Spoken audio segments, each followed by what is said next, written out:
পবিত্র কোরআনে মহান আল্লাহ তাআলা মা বাবার সম্পর্কে কি বলেছে জেনে রাখুন। এবং ভিডিওটি ভালো লাগলে লাইক কমেন্ট শেয়ার করে দিবেন। ফেসবুক থেকে দেখবেন যারা তারা ফলো করবেন, এবং ইউটিউব থেকে যারা দেখবেন চ্যানেলটিকে সাবস্ক্রাইব করে রাখবেন। ইনশাআল্লাহ আরও সুন্দর সুন্দর ভিডিও পাবেন। বিসমিল্লাহির রহমানির রহিম।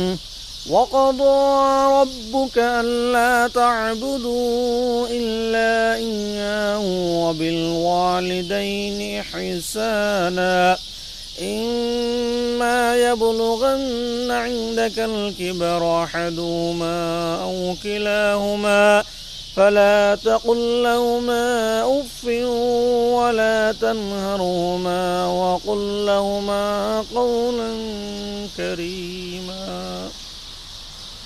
মহান আল্লাহ তাআলা বলেন, তোমরা আল্লাহ তাআলার ইবাদত ব্যতীত অন্য কারো ইবাদত করো না, এবং মা বাবার সাথে সদ্ব্যবহার করো।